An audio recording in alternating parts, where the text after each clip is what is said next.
जय श्री राधे। आज हम सुनेंगे प्रदोष व्रत कथा। एक समय की बात है, एक गांव में एक गरीब ब्राह्मण अपने परिवार के साथ रहता था। ब्राह्मण की पत्नी प्रदोष व्रत का बड़े नियम के साथ पालन किया करती थी।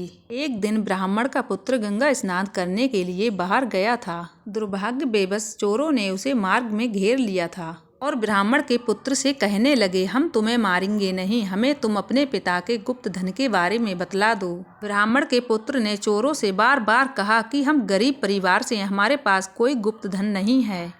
तब चोर कहने लगे, अच्छा तुम्हारी पोटली में ये क्या बंधा है? तब ब्राह्मण के पुत्र ने बड़े निकोच होकर उन्हें बताया कि इसमें मेरी माँ ने मुझे रोटियां दी हैं, वही रोटियां मेरी पोटली में बंधी हुई हैं। ब्राह्मण के पुत्र की बात सुनकर चोर आपस में कहने लगे, चलो साथियों, ये तो बहुत ज्यादा दुखी है, हम किसी और को चलकर लूटेंगे। ऐसा कहकर चोर उसे छोड़कर वहां से चले गए। तब ब्राह्मण का पुत्र वहां से आगे चला और चलते चलते एक नगर पहुंच गया। नगर के पास में एक बरगद का वृक्ष था, वहीं वृक्ष के नीचे वो जाकर सो गया। उसी समय उस नगर के सिपाही चोरों को खोजते खोजते उस वृक्ष के नीचे पहुंच गए जहाँ ब्राह्मण का पुत्र सो रहा था, और उस लड़के को वो चोर समझकर बंदी बनाकर ले आए और राजा के पास पहुंचा दिया। राजा ने उसे कारागृह में डालने का आदेश दे दिया। जब ब्राह्मणी का पुत्र घर नहीं लौटा, तब उसे अपने पुत्र की बहुत ज्यादा चिंता होने लगी। अगले दिन ही प्रदोष व्रत था। ब्राह्मणी ने प्रदोष व्रत किया और हाथ जोड़कर शिवजी के आगे खड़ी हो गई। मनी मन में अपने पुत्र की रक्षा और कामना के लिए शिवजी से प्रार्थना करने लगी।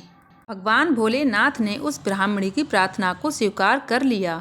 उसी रात भगवान भोलेनाथ ने राजा को सपने में आदेश दिया, हे राजा, जो बालक तुमने बंदी बनाकर कारागृह में डाल दिया है, ये बालक चोर नहीं है, इसे तुम छोड़ दो, नहीं तो तुम्हारा राज्य वैभव सब नष्ट हो जाएगा। प्रातः काल ही उठकर राजा ने शिवजी की आज्ञा अनुसार उस बालक को कारागृह से मुक्त करवा दिया। उस ब्राह्मणी के बालक ने राजा को अपनी पूरी कहानी सुना दी। राजा ने उस बालक की कहानी सुनकर राजा ने कुछ सिपाहियों को बालक के घर भेजा और उन सिपाहियों से बालक के माता पिता को बुलवाने के लिए कहा। फिर उस बालक के माता पिता राज दरबार में आए। उनके माता पिता बहुत ज्यादा भयभीत थे। राजा ने उस बालक के माता पिता को परेशान देखकर कहा, आप बिल्कुल भी परेशान ना हो, का बालक निर्दोष है। राजा ने उस ब्राह्मण को 5 गांव दान में दे दिए, जिससे वो सुखी सुखी अपना जीवन व्यतीत कर सकते हैं। इस तरह ब्राह्मण आनंद के साथ रहने लगे। भोलेनाथ की दया और कृपा से ब्राह्मण की दरिद्रता दूर हो गई। जिस तरह ब्राह्मणी ने प्रदोष व्रत करके भोलेनाथ से अपने पुत्र की कामना की, तो किस तरह भगवान भोलेनाथ ने उनके बेटे को वापस किया और उनकी गरीबी को दूर किया। दोस्तों, उम्मीद करती हूँ कि आज की कथा आपको जरूर पसंद आई होगी। पसंद आई हो तो वीडियो को लाइक करके चैनल को सब्सक्राइब जरूर कर दीजिएगा। साथ ही कमेंट बॉक्स में ओम नमः शिवाय लिखना मत भूलिएगा। मिलूंगी ऐसी एक और वीडियो में, जब तक के लिए जय श्री राधे।